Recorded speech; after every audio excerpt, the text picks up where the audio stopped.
Senna, le héros de l'histoire, est un jeune homme frêle et craintif. À force de jouer les larbins pour les autres, il a acquis une vitesse de course phénoménale. Dès son arrivée au lycée, il est remarqué par Yoshi, le démoniaque quarterback de l'équipe de football américain de son lycée, les Demon Devil Bats. Si au début Senna accepte d'en faire partie en tant qu'un simple manager, il va rapidement devenir Shield 21, le mystérieux running back de l'équipe. Incognito derrière sa visière teintée, il est, grâce à sa rapidité, l'arme secrète des Devil Bats. L'histoire se focalise tout autant sur l'évolution de l'équipe, sur l'élargissement de son effectif et sur le rêve irréaliste des vétérans du club Hiruma et Kiruta de participer au Christmas Bowl. Shield 21 est le premier manga de sport que je lis parce que j'ai vu beaucoup d'animes de sport, mais c'est le premier que je découvre sur format papier. La raison principale de pourquoi j'ai choisi Shield 21 et pas un autre manga de sport est parce que au dessin, il y a le GOAT Murata qui est le dessinateur derrière One Punch Man.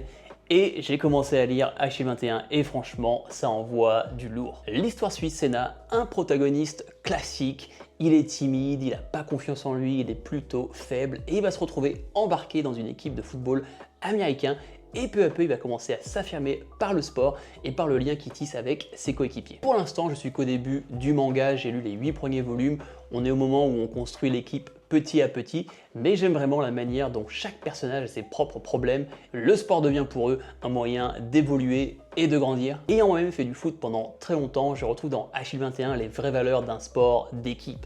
Se battre ensemble, se soutenir, progresser à travers l'effort collectif. Les matchs sont vraiment fun, c'est bien rythmé, le dessin est juste incroyable pendant les phases de jeu. Murata il nous régale, il y a un délire avec toutes les équipes ont un thème particulier. Là dans le tome 7, on vient de finir le match avec les pharaons, ils ont une défense en mode pyramide, même les joueurs ont des tronches de pharaons. Faut noter quoi, il y a vraiment ce délire shonen, spectacle, il y a des mouvements limite, c'est des super pouvoirs. Faut pas vouloir un manga de sport sur le football américain qui va être vraiment réel. Là, on est dans le spectacle, on est là pour se faire plaisir et franchement, Murata, il nous régale. J'ai vraiment hâte de voir comment l'équipe, elle va évoluer et surtout voir comment l'équipe, elle va jouer une fois complète. Parce que là, je pense qu'on va avoir des matchs qui vont durer plusieurs tomes et Murata, il va juste nous régaler.